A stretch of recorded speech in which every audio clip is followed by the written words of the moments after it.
Student, आज हम आपको बीएससी थर्ड ईयर में फाइबर्स, जो यहाँ पर फाइबर्स को हम हिंदी में कहते हैं, रेशे के बारे में बताएंगे। रेशे क्या है, जिसमें हमें कपास और जूट पढ़ना है।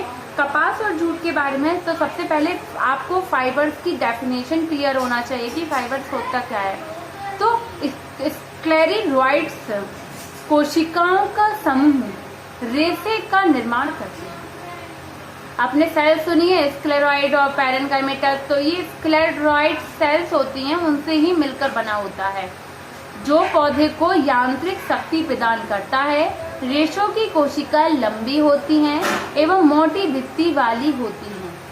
कोशिकाएं कैसी लंबी और मोटी भित्ति वाली होती हैं। रेशों की भित्तियां प्रायः लिग्निन युक्त होती हैं। कैसी होती है, इनमें क्या पाया जाता है, लिग्निन पाया जाता है। साथ ही साथ सेलुलोज भी पाया जाता है। क्या पाया जाता है, और सेलुलोज पाया जाता है। रेशे एकल रूप में छोटे छोटे समूहों में पादप शरीर के अंदर उपस्थित होते हैं। रेशे एकल रूप में छोटे छोटे समूहों में पादप शरीर के अंदर उपस्थित होते हैं। रेशे पादप के तनों, पत्तियों, जड़ों, फलों तथा बीजों में पाए जाते हैं। फॉर एग्जाम्पल, आपने बहुत इजीली नारियल सबने देखा, वो जटा टाइप की रहती हैं, तो रेशे है ना।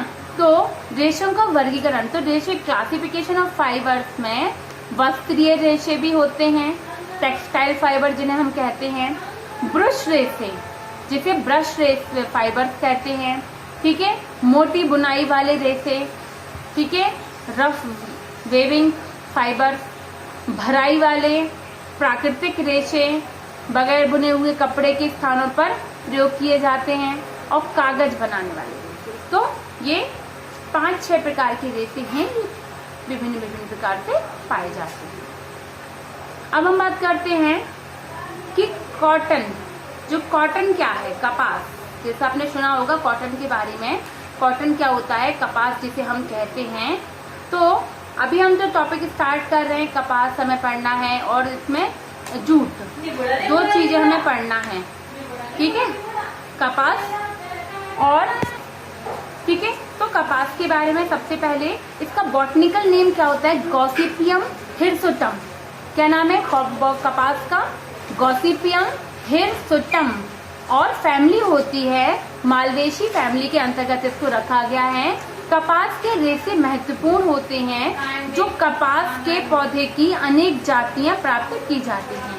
कपास संसार की सबसे बड़ी औद्योगिक फसल होती है तथा रोम लेखकों के कपास का वर्णन अलग अलग प्रकार से किया गया। और जहां तक आपको याद है कि आपके क्वेश्चन आता है, बीटी कॉटन के नाम से भी आप सिंगल क्वेश्चन आपसे पूछा जाता है। तो ये एक प्रकार की एंटीबायोटिक दवाई छिड़की जाने वाली दवाई होती है, जो कपास के प्लांट्स पर उनकी एक एज के समय उन पर छिड़क दी जाती है, जिससे कपास में रोग नहीं लगते हैं, ठीक है, फंगस इन्फेक्शन उसमें नहीं हो पाता है। तो बीटी कॉटन है उसका नाम, जिसके नाम से आप एक सिंगल क्वेश्चन होता है। अब हम बात करते हैं कल्टीवेशन की। कपास, भारत में कपास की खेती सबसे अधिक भूमि पर होती है, ठीक है। हम कह सकते हैं कि 76,70,000 तक यहाँ पर हम मान सकते हैं कि इतने हेक्टेयर पर इसकी भूमि खेती की जाती है। और कपास के उत्पादन में फलस्वरूप 3 करोड़ गांठों का वार्षिक व्यवसाय किया जाता है, और बहुत अधिक मात्रा में बिनौले का तेल, पशुओं को के लिए खली प्राप्त की जाती है इसके अतिरिक्त कपास से नाइट्रोसेलुलोज तथा रेयन का निर्माण भी किया जाता है। भारत में कपास की 30 लाख गांठों का प्रति वर्ष निर्यात किया जाता है, और जिससे करोड़ों रुपयों की विदेशी मुद्रा प्राप्त होती है, ठीक है। कपास की खेती चीन, जापान, अमेरिका, अफ्रीका में की जाती है। भारत में कपास की खेती मुख्य रूप से मद्रास, मुंबई, आंध्र प्रदेश, मध्य प्रदेश, उत्तर प्रदेश, सौराष्ट्र, पंजाब, मैसूर आदि में की जाती है। कपास मार्च और अप्रैल में बोया जाता है तथा सितंबर और अप्रैल में काटा जाता है, ठीक है। कपास के पौधे बहुवर्षीय झाड़ीनुमा वृक्ष होते हैं। लंबाई इनकी ज्यादा नहीं होती, 2 से 6 फीट होती है। पुष्प सफेद हल्के पीले रंग के होते हैं। कपास के फल बॉल्स कहलाते हैं। क्या कहलाते हैं, बॉल्स कहलाते हैं, जो चिकने में, जो कैसे होते, चिकने व हरे, फल कैसे होते चिकने व हरे पीले रंग के होते हैं। इनके ऊपर ब्रैक्ट्यूल्स कांटों जैसी रचना वाले चढ़े रहते हैं। ब्रैक्ट्यूल्स कैसे होते हैं, यहाँ पर ब्रैक्ट्यूल और ब्रैक्ट्यूल आपको मैंने पढ़ाया एंजियोस्पर्म्स में, तो वही ब्रैक्ट्यूल्स कांटों जैसी रचना वाले चढ़े रहते हैं। प्रत्येक बाल में 5-5 वाल्व्स होते हैं। फल के अंदर बीज होते हैं और कपास का पौधा कुल मालवेसी का सदस्य, ये आपको पता है।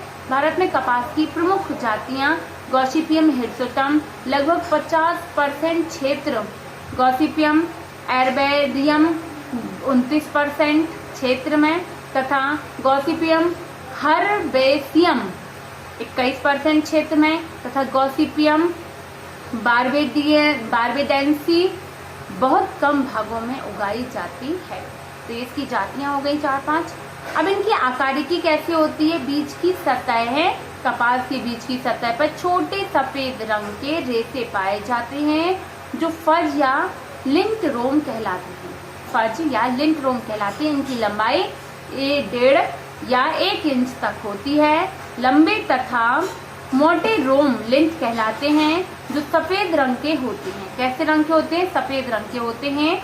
छोटे तथा रंगीन रोम फज कहलाते हैं जो बीजावरण पर मजबूती से लगे रहते हैं।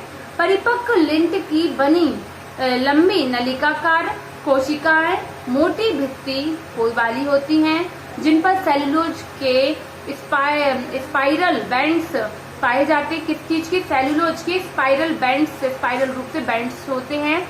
रेशों को आपस में चिपकने और ये रोम पिट्स के स्थान पर ट्विस्टेड होकर अच्छी तरह से इनको ढक लेते हैं और रेशों में अधिक ट्विस्ट पाए जाते हैं जिससे रेशों के आपस में चिपकने, काटने तथा बुनाई में सहायता मिलती है। ठीक है, अब इसका परिवर्धन कैसे होता है, तो कपास के रेशे बीज की सतह से उत्पन्न मुलायम नलिकाकार अतिवृद्धियां होती हैं। रेशों का निर्माण बाहर इंटेगुमेंट की बाहरी एपिडर्मिस से तथा इसका एक कोशिका से होता है जो मोटी भित्ति वाली होती है। कैसी होती वाली होती है, मोटी भित्ति वाली होती है। इनकी लंबाई 45 मिमी तक होती है। रेशे ऐंठे हुए, रेशे कैसे होते हैं, गुंठे हुए, ऐंठे हुए पाए जाते हैं। ठीक है, और ट्विस्टेड होते हैं हम कह सकते हैं। अतः लिंड फाइबर्स कहलाते हैं। आपको हमने बताया था लिंड कहलाते हैं फाइबर्स।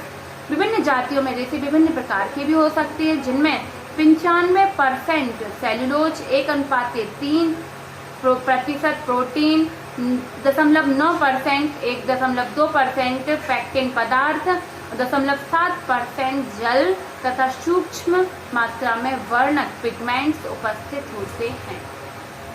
ठीक है, तो ये इस प्रकार से ये इसकी मात्रा है, आप नोट कर सकते हैं। अब हम बात करते हैं विशेषताएं। कपास के लिए क्या विशेषताएं होती हैं। कैरेक्टरिस्टिक्स ऑफ कॉटन फाइबर, शक्ति अच्छी होती है, मतलब ये अच्छी शक्ति के होते हैं रेशे की। रेशे की लंबाई छोटे रेशों की अपेक्षा लंबाई वाले रेशे अधिक उपयोगी होते हैं। रेशों की समानता अर्थात समान लंबाई के रेशों को आसानी से काटा जा सकता है। काटा मतलब बुनना, ठीक है, जो कटाई कर जाती है। रेशों में ऐंठन, अधिक ऐंठे हुए रेशों में मजबूत धागे प्राप्त होते हैं। मोटी भित्ति वाले रेशों में कपड़ा, मोटा कपड़ा तथा महीन भित्ति वाले रेशों में महीन कपड़ा बनाया जाता है। मोटी भित्ति से महीन, मोटा और इसे महीन से महीन कपड़ा बनाया जाएगा। चमकीले एवं क्रीम जैसे रंग के रेशे अच्छे माने जाते हैं। चमकीले एवं क्रीम कलर के रेशे क्या होते हैं, अच्छी माने जाते हैं। लंबे रेशों में अधिक सूत उत्पन्न करने की क्षमता होती है। जो लंबे होते हैं उनमें अधिक सूत उत्पन्न करने की क्षमता होती है।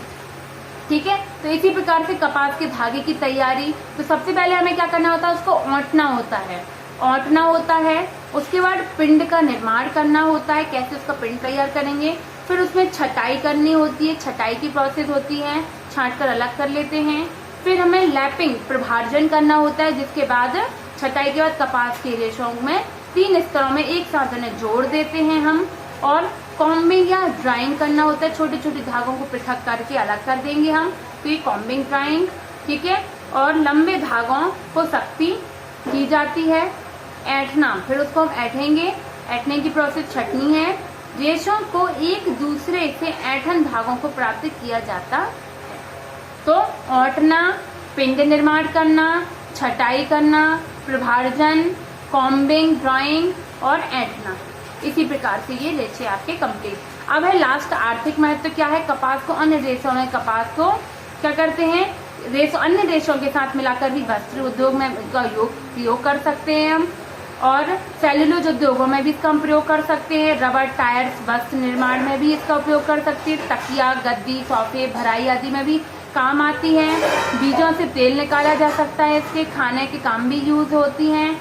खल दूध में पशुओं को खिलाई जाती है, और नाइट्रोजन उर्वरक के रूप में भी हम इसका यूज कर सकते हैं। ठीक है, और इसकी जो फज होती है इससे रस्सियां भी बनाई जाती हैं। तो स्टूडेंट, आज आपके लिए कपास, मैंने फाइबर कपास बताया, ये बहुत इंपॉर्टेंट है, लॉन्ग क्वेश्चन में भी आपको बन सकता है, तो आप इसको ध्यान से नोट कीजिए और पढ़िए।